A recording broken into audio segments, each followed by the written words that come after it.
Guys, if you've been following the channel for any length of time at all, you should know by now that I like shiny things.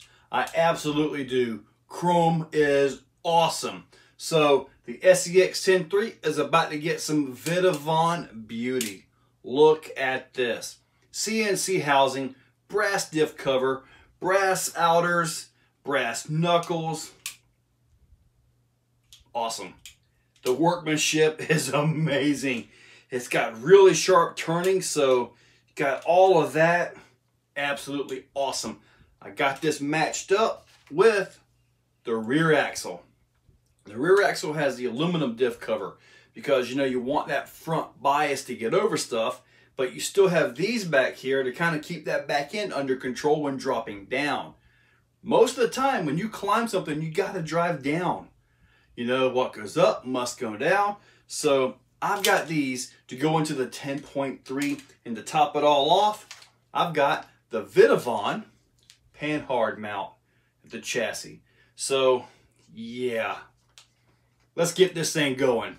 Take a look. I want you guys to see this axle before I get it dirty. Wow, that's beautiful.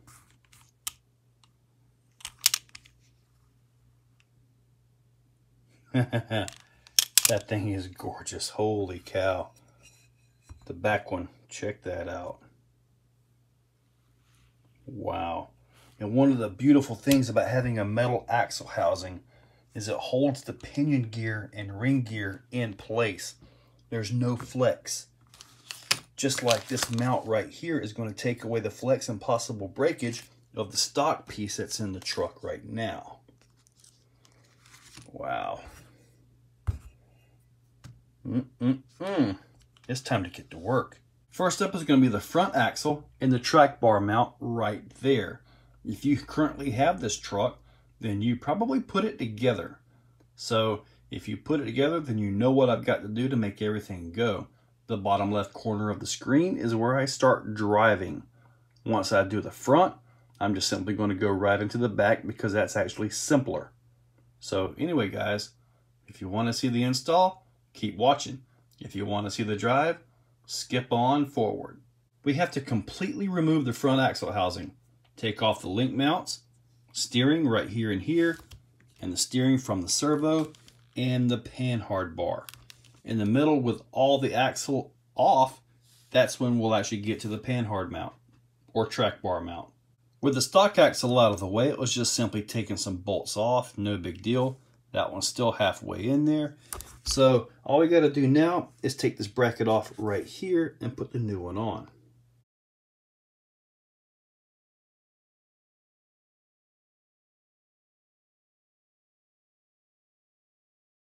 When you take this off, remember how this fits up so you put it back on the right way. The new Vitavon mount comes with a new screw. Just simply put it right into there. The mount is on right there, and it is a lot more solid than what the other one was. Now, what you'll see here is this piece won't flex, and neither will the axle. So what you're going to end up with is a more precise steering. Sometimes when I was turning this, you know, one direction or the other, be like, is that all it's got? Pick it up, you get full turn. But under load, it doesn't quite get the full turn, so that means something is flexing, and it's been this bracket and or a combination of the mount on the axle. Just a little bit of flex here and here can allow that axle to side shift left or right, and that reduces your steering. It's time to get this one apart. I recommend a high quality tool. You know, the Bauhaus RC, that piece, that unit right there has been flawless. I've even used it in drills before. Basically, pretty much everything here uses a 2mm hex wrench. That's what I've got in it.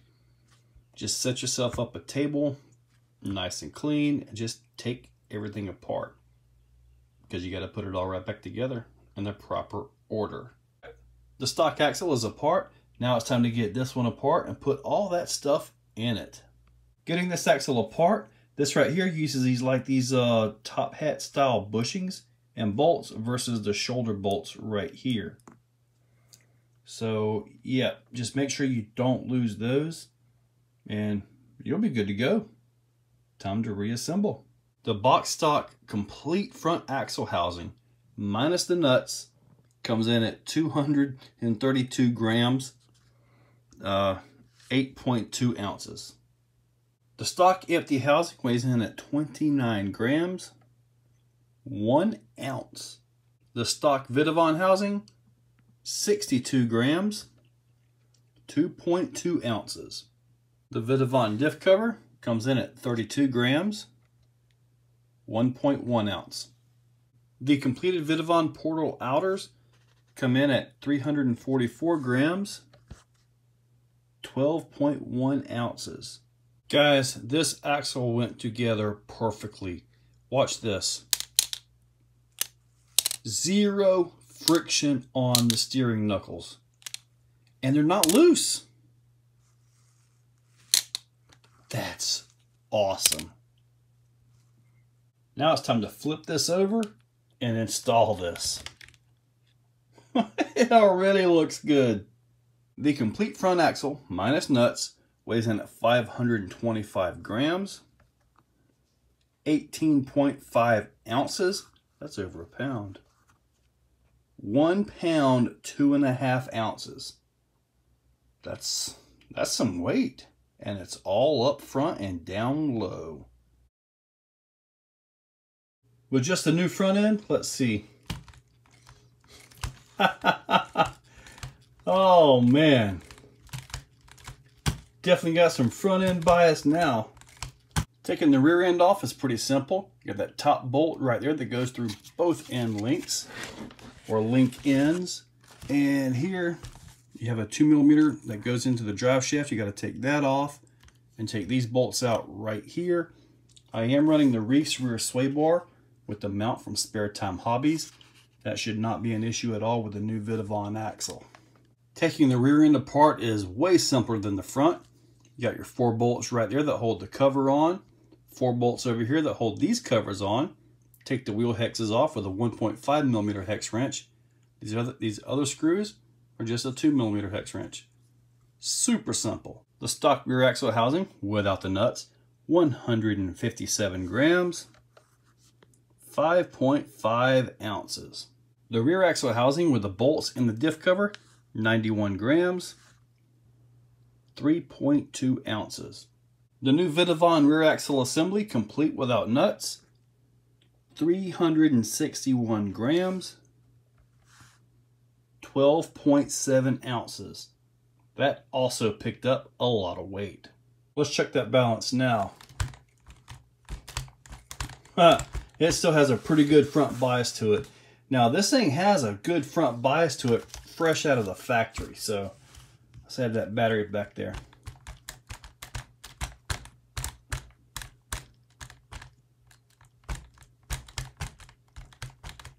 Still got a pretty good bias to it, even with that battery in the back. I like these things. Look at all that. Beautiful, shiny. Woo! Makes me think of shiny, happy people. Let's get some weights of the entire truck. 3,177 grams, 112.1 ounces, 7 pounds, 0.1 ounces. Now, put the body on.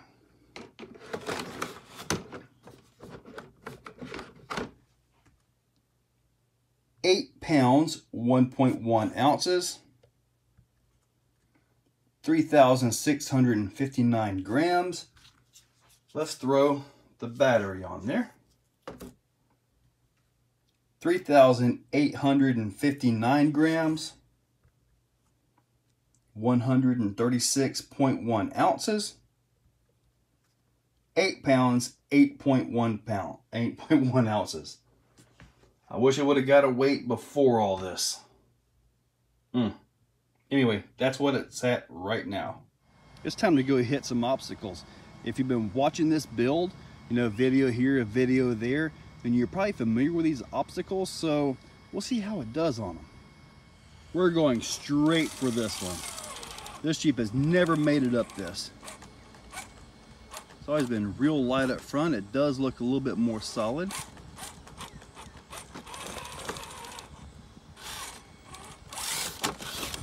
Still won't get it though.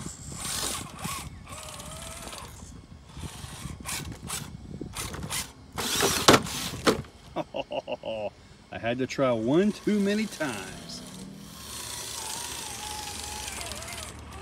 Now what I'm looking for here is more secure steering, because there's no more flex at the stock mount. I'm looking for more stability on the vehicle since there's so much more weight at the bottom. And also with that added weight, we got better tire deflection, which that's to be expected, right? And I'm also trying to not scratch them because they are really, really pretty axles.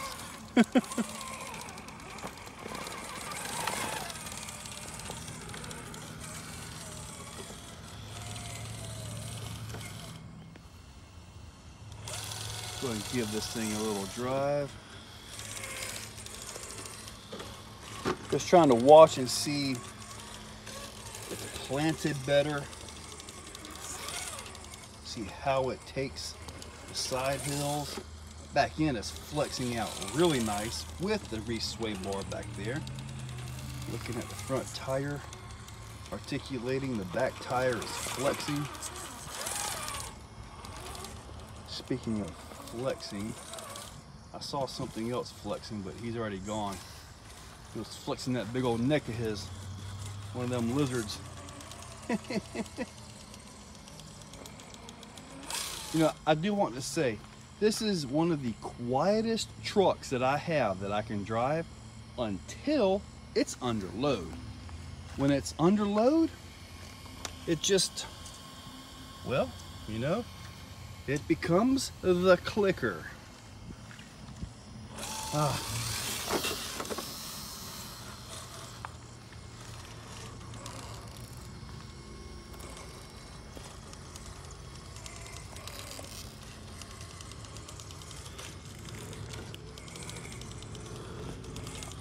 Try a little lean down on it. Beautiful. That was nice and stable. Let's see what we've got. We're going to bring it up this. Now this climb here has flipped this thing over pretty bad when I hit it perfectly wrong. Let's see if I can hit it perfectly wrong again. It looks like I'm doing a good job of it. There we go.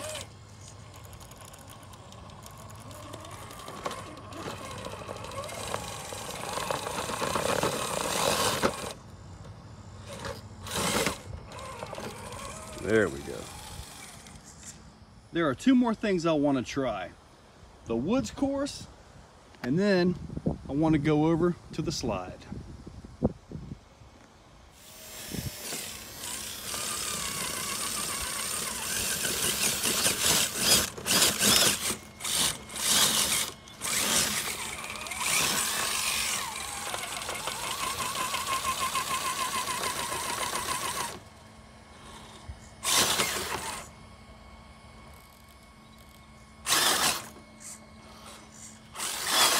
Wow. Oh, I was so close to coming off of that.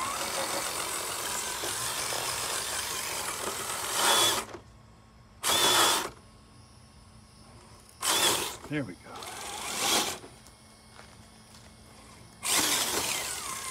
All right, we're going to continue this.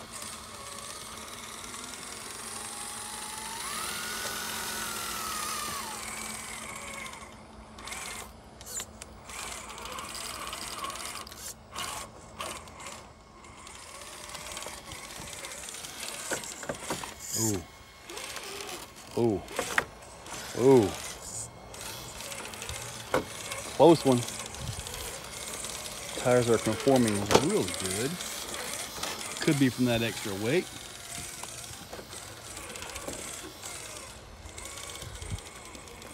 Nice and stable on this.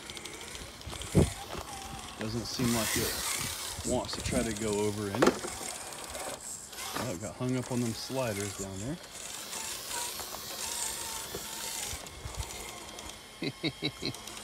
Oh, I do like shiny things. Holy moly.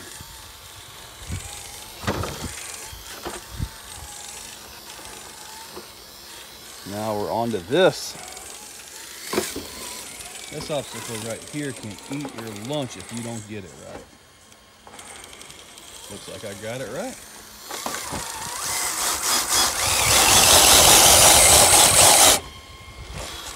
That's why I don't like the C-hubs and all hanging out real far on these trucks. That's one of my biggest pet peeves about the portal axle designs of most manufacturers.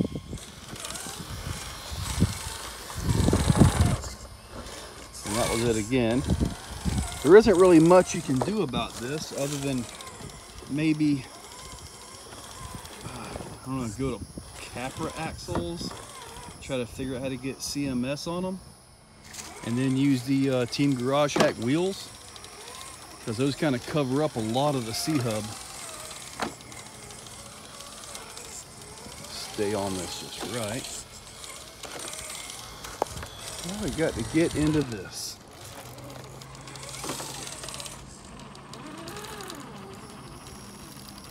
All right. That Crawlmaster Pro is one torquey motor.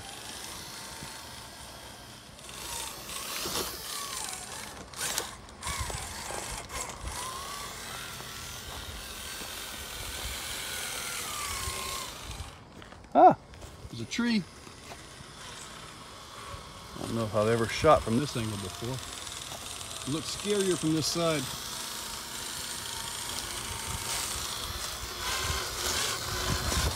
There we go.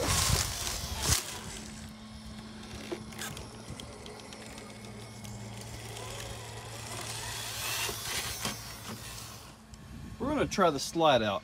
Now this particular section right in here, if I don't hit that just right, in the past it would flip the truck over and sometimes go right in the tube.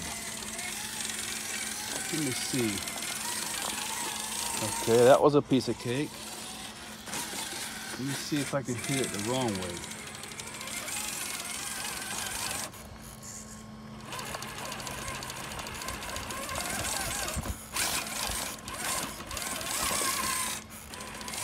Wow, that would have put it over for sure. Now, got this other point over here on the left. Let me see if I can do something with that. That's picking it up pretty hard right there.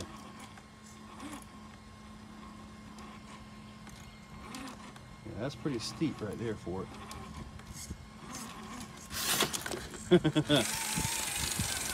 But at least I know it can get that far right side right there.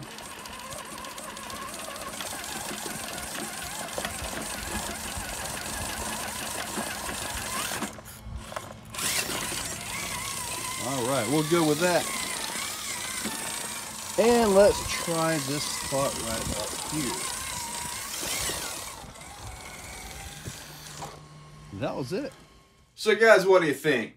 Them axles, not only are they beautiful, they add weight where it's needed and they work perfectly. Now I will tell you this, now that I've got the Vitavon chassis mount for the Panhard bar and the metal housings, I'm thinking it's actually worthy of getting some serious power in the servo department. Think about putting some power in this thing. Take that little servo out and put something in there strong. What do you guys think? Would you guys like to see a comparison of this very budget servo versus a very high budget servo? And I'm talking about the Reese 777. I ran that in the Optimus 3 and it was insane. So anyway, in that description are links to these axles, links to all the brass on it, links to everything in the truck. They are affiliate links. I'm an affiliate with eBay, Amazon, and AMain.